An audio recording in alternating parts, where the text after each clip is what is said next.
Have you ever felt the power of a simple hug? A hug that doesn't just comfort but transforms lives? Today's story begins with a moment that seemed ordinary, but it changed everything. One boy, one hug, and an unexpected connection that none of them saw coming. If you believe in the quiet power of human kindness, hit that like button and subscribe, because this is a story you won't forget. The morning light streamed softly through the dusty windows of Maggie's diner, casting long shadows across the faded checkered floor. The familiar hum of breakfast orders and clinking dishes filled the air. But something felt different today. Something was about to shift, and no one could predict the moment that would change everything. Daniel Stone, a reclusive billionaire, sat rigidly at a booth in the corner of the diner. His white shirt, crisp and unwrinkled, only highlighted the tension in his posture. He didn't belong here, at least not in the way the regulars did. The small-town diner, with its mismatched chairs and old brick walls, felt foreign to him, too humble, too warm. He felt out of place in this world of simplicity, where people shared quiet smiles and heartfelt conversations over the clink of coffee cups. But it wasn't just the diner. It was everything. His life had become a series of numbers, deals, and contracts. He built his empire in the cold, sterile air of boardrooms, where emotions were to be hidden and vulnerability was seen as a weakness. He had no time for warmth, no time for family. That was until he met Leo, his 6-year-old son. Leo was sitting across from him, his tiny hands tightly clasped together on the table. His blonde curls fell messily around his face, eyes fixed firmly on the table, as if he hoped it would suddenly become interesting enough to occupy his mind. The boy's face was pale, a reflection of the invisible weight he carried, anxiety so deep it had woven itself into every fiber of his being. Leo had never been the child who wanted affection. He didn't want to play, didn't want to be touched. He simply existed in his own world, one where the noise, the people, and the emotions were all just too much to bear. Daniel's heart tightened as he looked at his son. Leo hadn't hugged him in over 2 years. Not once. He hadn't even looked him in the eye for more than a second. In the business world, Daniel was known for his precision, his coldness, his ability to get things done. But here, in this moment, with his son, he felt helpless. He had poured money into specialists, therapists, and treatment plans, trying to fix what he didn't understand. But the more he tried, the further Leo seemed to pull away. No matter what Daniel did, no matter how many offers he made, Leo remained unreachable. And yet, despite the silence between them, Daniel still tried. He tried to reach across the table, tried to break the wall that kept them apart. "Leo," Daniel said softly, his voice a strange mix of desperation and tenderness. "It's okay. It's just a little loud in here, buddy. Nothing to be afraid of." But Leo didn't respond. His little body stayed rigid, his gaze never leaving the table, his mind a million miles away. Daniel's words seemed to fall flat, swallowed by the unspoken barrier that had existed between them for so long.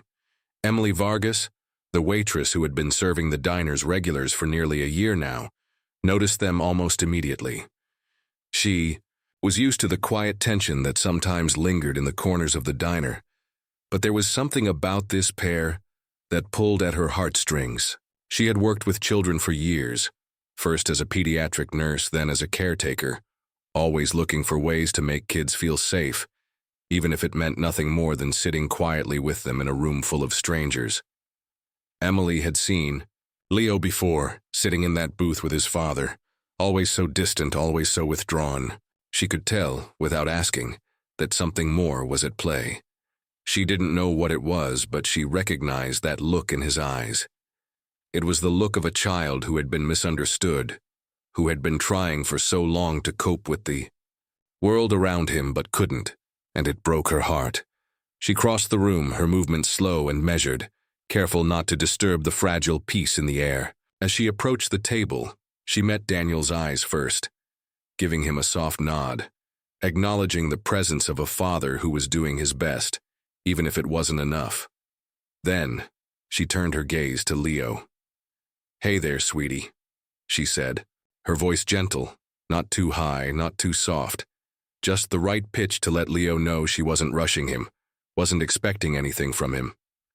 "Can I get you something else? Maybe some warm milk?" Leo didn't respond, but for the briefest of moments, his eyes flickered up to hers. It wasn't much, but to Emily, it meant everything. She smiled, offering him an unspoken promise of safety, a space where he didn't need to be anything other than himself. Then, out of nowhere, the plate from the kitchen crashed to the floor, with a sharp, piercing sound, followed by the sudden silence that hung heavy in the air. Leo's body jerked violently in response, his hands pressed hard against his ears as though he could block out the world that was suddenly too loud, too bright, too much. His breath came in short, shallow gasps, each one more panicked than the last. Daniel's heart stopped in his chest. He froze, not knowing what to do, his mind a whirl of confusion. He reached across the table, instinctively trying to comfort Leo, but the words wouldn't come. His throat tightened and all he could manage was a weak, "Leo, it's okay, it's just a plate. Nothing to be afraid of." But Leo wasn't hearing him. He wasn't hearing anyone. And then Emily moved. It wasn't fast. It wasn't dramatic. It was just steady. Calm. She stepped forward, keeping a safe distance, but close enough for Leo to see her, to know she was there. She opened her arms wide, palms up, offering something she didn't even need to explain. It was an invitation, simple and pure, without expectation.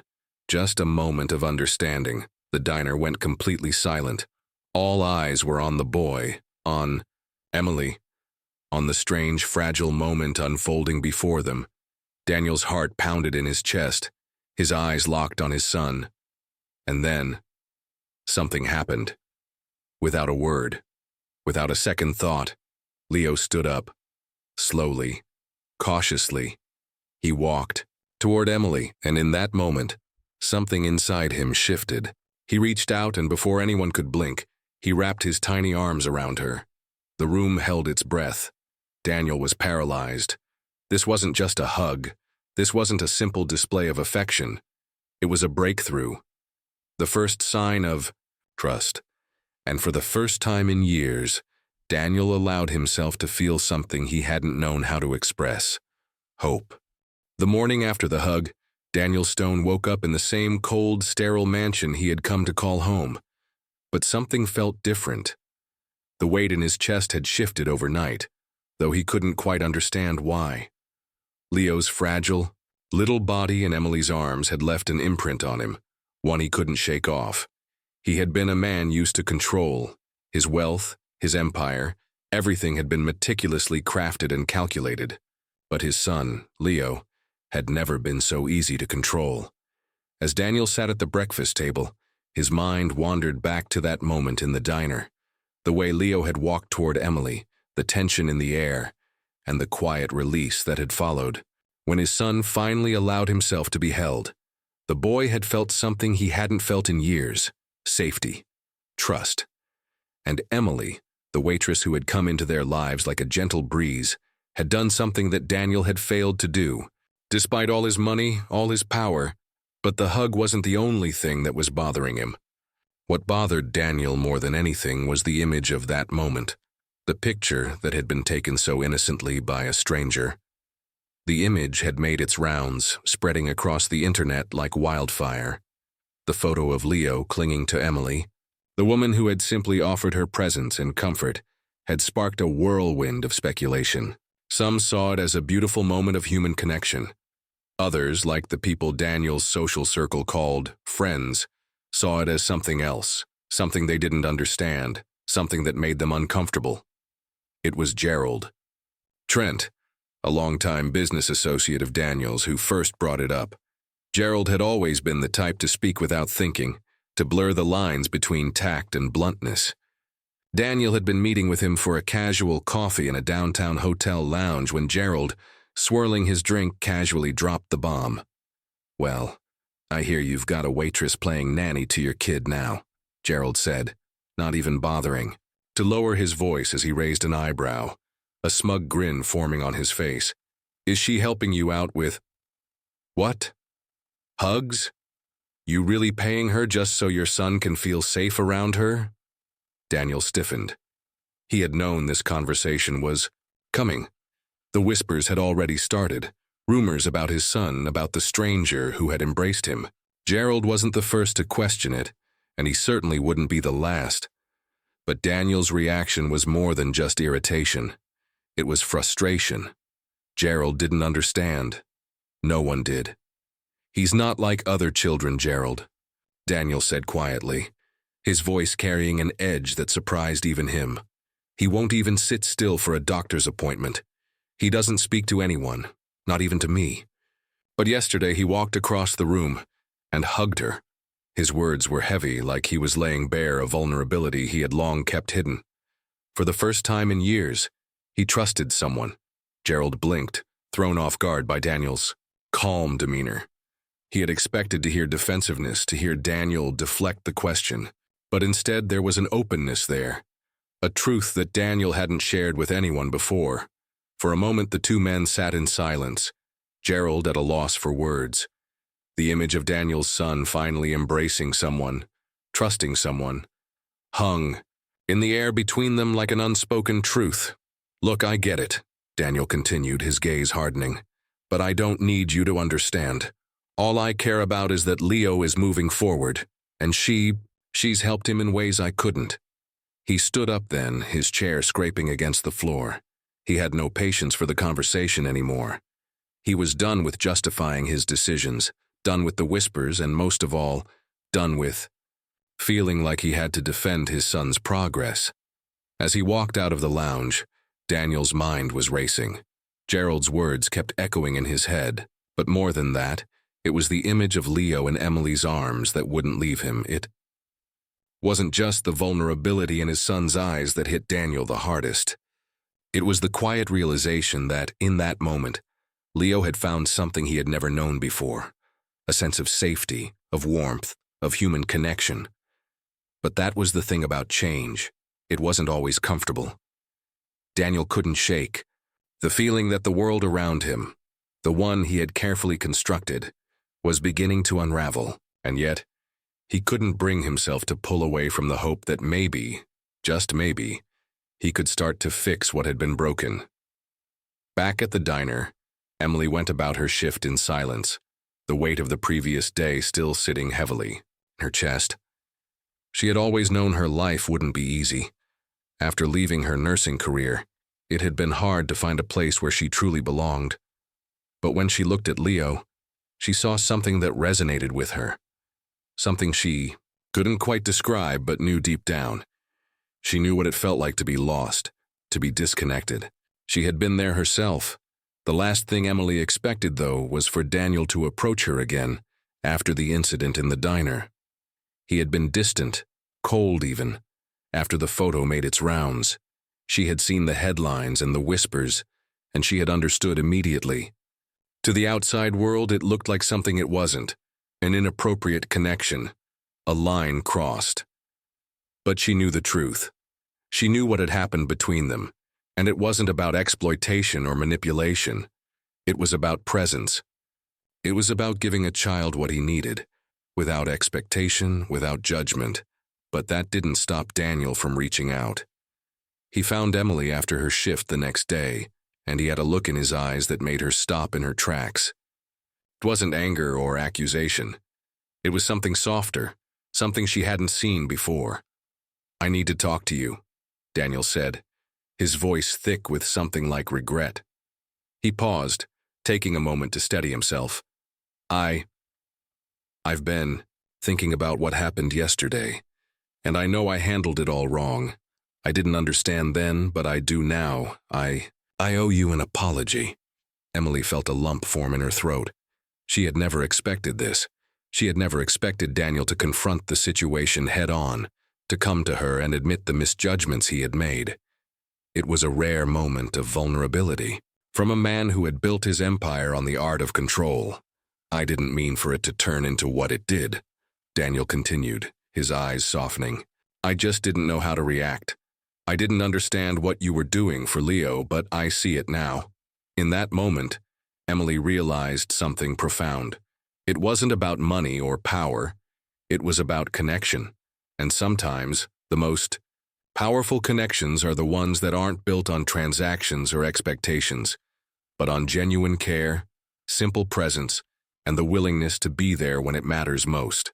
The following days felt like a blur for Daniel. The moment Leo had reached out and embraced Emily in the diner, replayed over and over in his mind. But with each passing hour, it grew more distorted. He tried to convince himself it was nothing, a small step forward, a breakthrough. But deep down, he could feel something shifting within him, a part of him that had never been so uncertain. The world outside, however, wasn't as kind. The photo, the image of Leo, wrapped in the arms of a stranger, had gone viral. It started small, just a few whispers on local blogs, but quickly, it spread like wildfire. By the time Daniel saw it, it had already made its way onto national gossip sites, talk shows, and social media feeds. The public had become obsessed with the image, speculating about its meaning, analyzing it from every angle. The headline that accompanied the photo was a punch to the gut. Billionaire's son clings to unknown waitress, morning cuddle, or something more. The words burned into Daniel's brain. The world didn't see what he saw. The slow, tentative trust that Leo had shown, the courage it had taken for him to let someone in. Instead, the internet had twisted it into something sensational, something dangerous. The photograph, taken by an anonymous diner patron, captured not just the embrace but the vulnerability in Leo's face. A raw, unfiltered moment that the world was now dissecting. Daniel's phone began ringing nonstop. The messages poured in. Some friends, if they could even be called that, sent worried texts, questioning his decision to allow this to happen, to let his son be so publicly exposed. Others, business colleagues, offered their concerns, talking in hushed tones about the optics, about how it could damage his reputation, even his empire.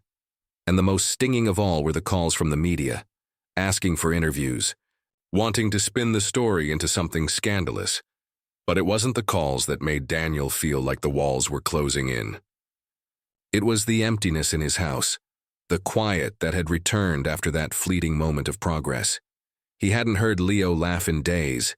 He hadn't seen his son show even the slightest interest in anything.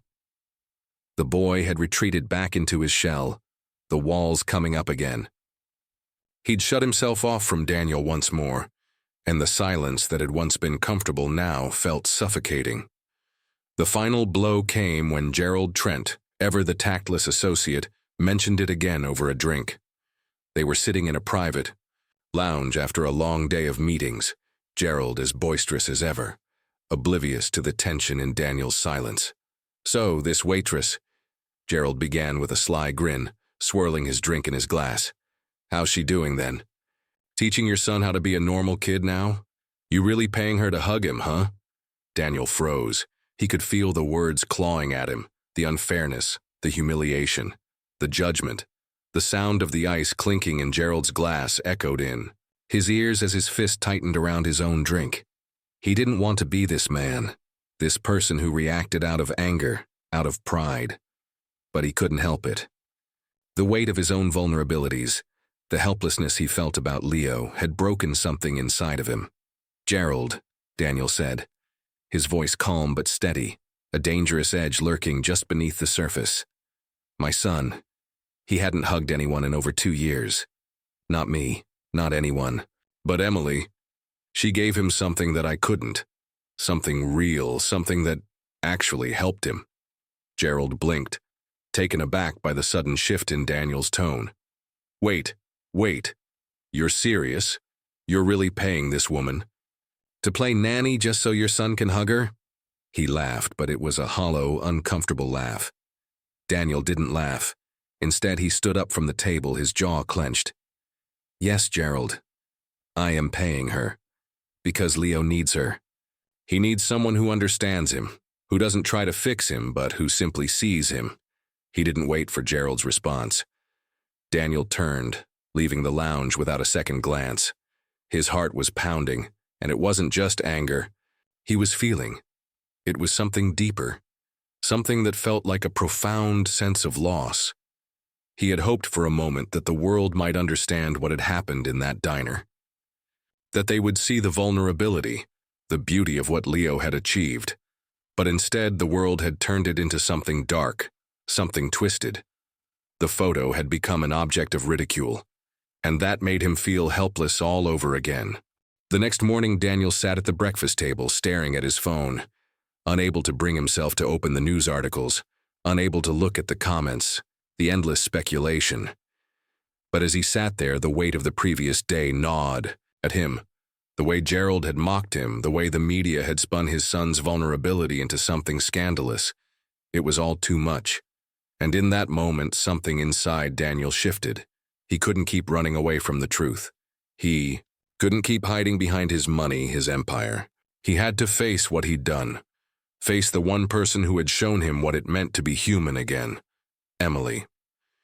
He left the house with no particular plan in mind, his footsteps heavy as they echoed down the grand marble hallway. His mind was racing.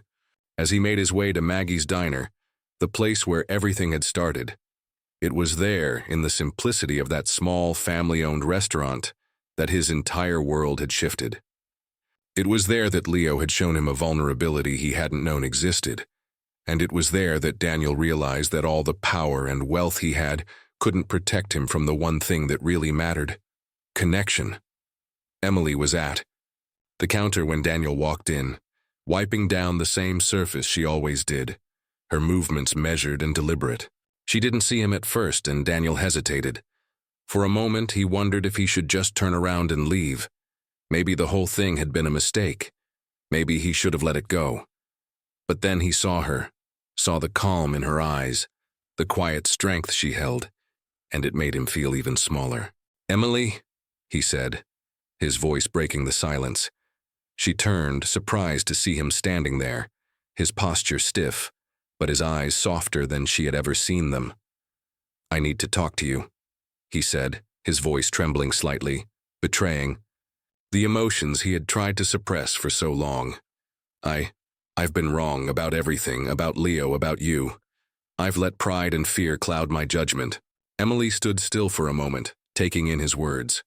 She had expected this, expected him to come, to say something, but hearing it out loud, hearing the vulnerability in his voice, made her feel the weight of the moment.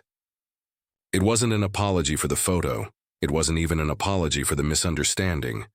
It was an apology for everything. For the walls he had built around himself, for the way he had dismissed her, for the way he had failed to see what she had been offering all along. "I'm sorry," Daniel repeated, his voice barely a whisper now. "I let fear speak louder than the truth.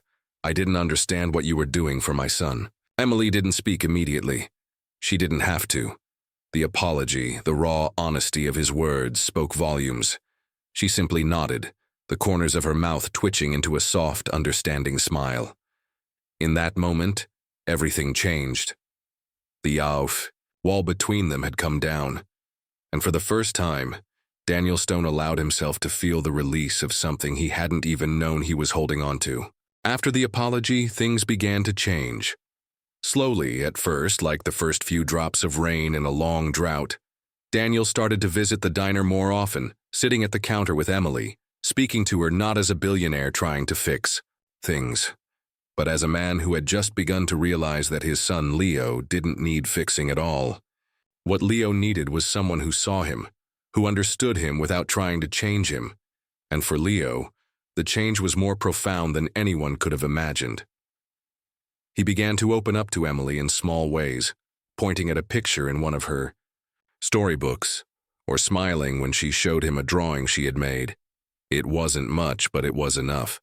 For the first time, Leo had found someone who didn't expect him to be someone he wasn't. And Emily, with her patient presence, continued to show up every day, ready to offer him exactly what he needed: space, kindness, and a safe place to be.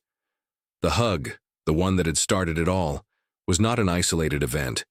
It was just the beginning of something much bigger. And when Leo finally hugged his father, truly hugged him for the first time, Daniel understood that this was the real breakthrough. Not the photo, not the media frenzy. The hug, the connection, the healing. And in that moment, Daniel realized that the richest moments in life were never about wealth or success. They were about love, about presence, about being there for someone, no matter how broken they seemed. The morning of the non-profit launch was bright, the sun hanging low over the community center, casting a golden hue over the gathering families. The air was filled with a quiet sense of anticipation. People who had come not because of some grand advertisement or flashy speeches, but because they believed in the simple, transformative power of connection. In the center of it all, the sun-soaked courtyard was set with soft blankets, colorful cushions, and a circle of chairs where people could come together and share stories. The theme was clear: the first hug, a movement to help children with emotional and developmental challenges find a place of safety and unconditional acceptance. Emily stood beside Leo, her calm presence grounding him in a way no therapist or specialist had ever done. The boy, once so closed off, now seemed different. His eyes weren't darting around in panic. His hands weren't clenched in fear. He stood quietly, a small smile on his face as he held onto the hem of Emily's cardigan, looking out at the crowd with a sense of peace Daniel had not seen in him before. It was hard to reconcile the man standing before the crowd with the cold, calculating billionaire who had once believed that his success would shield him from life's most vulnerable moments. Daniel Stone had undergone a transformation, a quiet, subtle change that was not just about becoming a better father, but about learning to embrace the messy, imperfect parts of life he had once avoided. As the small group gathered, families, with their children settled on the blankets and the soft hum of conversation filled the air, Daniel found his gaze shifting to Emily. She wasn't perfect, and she had never tried to be. But that was exactly what had made the difference. She had been the stillness in the storm, the quiet voice when everything else had been chaos. And now, standing here, he realized just how much he owed her. "Are you ready?" Emily asked softly, her eyes flickering to Daniel, then to Leo, her hand resting gently on his shoulder. Daniel swallowed hard, nodding silently. His heart pounded in his chest as he felt the weight of the moment settle on him. This wasn't just about Leo, or about Emily. It was about him. About how far he had come, how far his son had come, and, in a strange way, how far they had all come together. The ceremony began simply. No grand speeches, no business talk, just a few words about the importance of presence, of showing up for the people who needed us the most. Emily spoke softly, her voice steady and warm, as she shared the vision of the first hug, not a program to fix children, but to help them feel safe, seen, and valued for exactly who they were. As she spoke, Daniel watched Leo, who stood beside her, his hands now relaxed at his sides.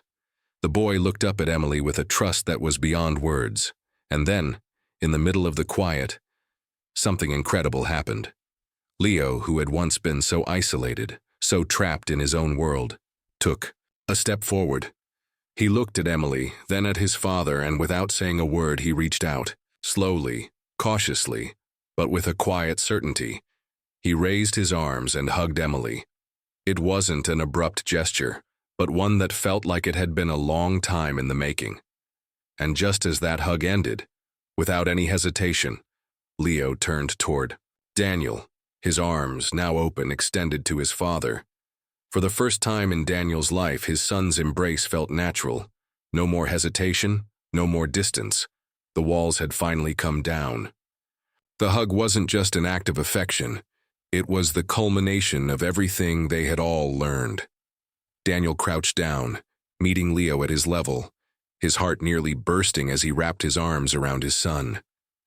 It wasn't the kind of hug he had always imagined, the kind of perfect moment that would fix everything, but it was real, and it was enough. They were enough. The crowd around them fell silent, watching as the two of them held each other. Daniel felt the weight of the years of distance, of missed opportunities, melt away with each second. He had been so caught up in his own need to fix everything that he had forgotten the most important lesson of all, that love is not something to be earned, but something to be given freely. It wasn't about creating a perfect world or fixing broken pieces. It was about being present, about showing up for each other in the quiet moments. After the embrace, Leo stepped back, his hand still resting in his father's. There was no rush to speak, no need to explain. Daniel didn't need to say anything. He simply looked at his son and Leo looked back, a connection that spoke volumes in its silence. "Thank you," Daniel whispered to Emily, the words catching in his throat. Emily smiled softly, her eyes reflecting the quiet joy she had long kept hidden. She didn't need thanks. She had always known that what Leo needed wasn't fixing. It was simply the freedom to be. She had been there day after day, offering nothing but her presence. And in that presence, Leo had found his way. But this moment, this hug, wasn't just about Leo. It was about Daniel, too. It was about the walls he had built, the emotional distance he had maintained for so long. And it was about the moment he had finally let go, realizing that no matter how much wealth or power he had, it could never replace the value of a simple act of kindness, a simple gesture of trust. As the event wrapped up, Daniel stood beside Emily, watching as the families gathered their things, the children laughing and playing. The air was filled with joy, with a sense of community and warmth that Daniel had never known he needed. And as he watched Leo, laughing with the other children for the first time in years, Daniel realized something profound. The richest moments, in life the ones that truly matter, have nothing to do with money or success. They're about the people we love, the ones who walk beside us, and the simple, transformative power of human connection. He had spent his entire life building an empire, but in this moment, he understood that the greatest thing he had ever built was his relationship with his son, and that was something money could never buy. As they left the community center that day, Daniel looked at Emily, and for the first time in a long time, he felt like he was walking forward, not alone but with the people who truly mattered. They didn't need fixing, they needed each other. And that, he realized, was all that really mattered.